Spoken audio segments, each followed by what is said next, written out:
Now let's discuss with this income method. Now in this income method, national income of an economy is calculated by adding the factor incomes like rent, wages, profit, interest. So in this method is also known as factor payment method or distributive share method. Now let us first see what are the components of this factor income. First is compensation of employees. Second point is rent and royalty. Third is the interest. Fourth is the profit. And fifth is the mixed income. Now here are going to discuss about each components of the factor income one by one. The first is the compensation of employees, the COE. Now this compensation of employees refers to the amount paid by the employer to the employee, maybe directly or indirectly, for their productive services. That means this compensation of employee is paid by its employer.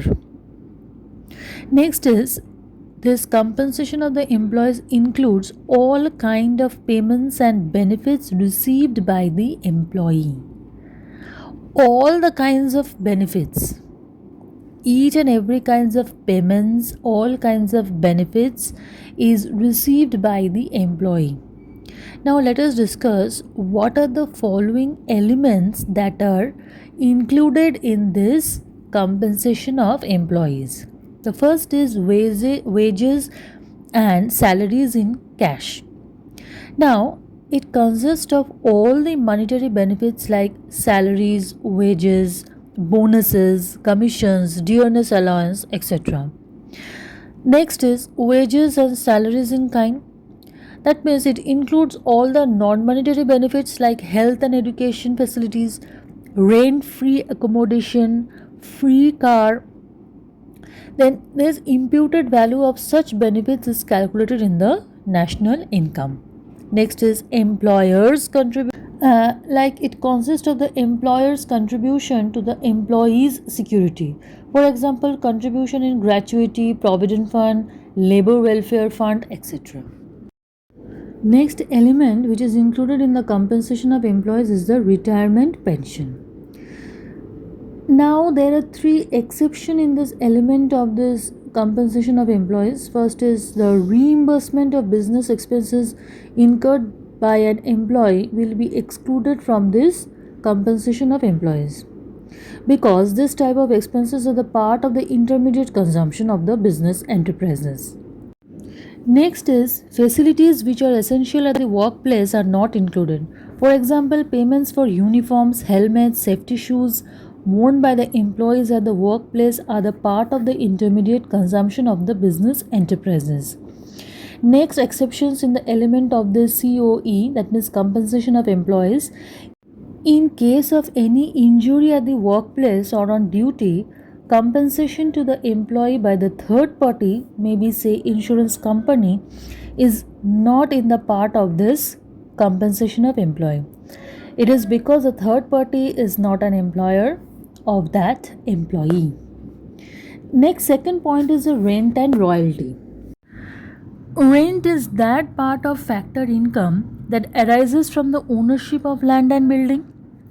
Next, rental income can be in the form of actual rent obtained from let out land or imputed rent obtained from self occupied houses. Next, royalty refers to the income earned from granting leasing right of the self owned assets. For example, you can tell owner of a mine, maybe coal, natural gas, iron ore, earn money by leasing the mining rights to the contractors. Money earned by an author for granting publishing rights to the publisher to publish his or her book is also an example of the royalty. The third component of the factor income is the interest. Now, interest refer to the income earned from lending funds to the production unit. Next, interest can be in the form of actual or imputed interest. Interest income consists of the interest on loan taken for the productive services. It does not include the interest paid by one firm to another interest paid for loans by a consumers taken for consumption and interest paid by the government on public debt. Next component of the factor income is the profit. Now, what are the components of the profit here? First is the corporate tax. It is a tax paid by a firm to the government for the profits earned by them during the financial year. It is also known as business tax or profit tax. Next is dividend. Dividend refer to the part of profit which is distributed among the shareholders according to the shareholding ratio. It is also known as distributed profit. Next is retained earnings. It refers to the part of the profit that is kept aside as a reserve to handle the uncertain situation that may arise in the business. It is also known as reserves and surplus or distributed profits or savings of the private sector. Now, profit which you can calculate as corporate tax plus dividend plus retained earnings. Next component of the factor income is the mixed income. Now, mixed income refers to the income generated by unincorporated enterprise such as small shopkeepers, retail traders, etc., and own account workers like consultants, chartered accountants, farmers, barbers, etc. The term mixed income is used for any kind of income which has more than one kind of factor income. Mixed income arises from productive services performed by self employed workers. The income of these workers include profit, rent, wages, and interest and cannot be separated from each other. For example, a tutor giving tuition at his residence. So, these are all the components of the factor income. What are the elements that are considered in the compensation of employees, and what are the components of the profits that all have discussed? Next is what are the exception in the elements of this compensation of employees? What are the mixed income? Everything is discussed in this class. In the next class, we will discuss with the operating surplus.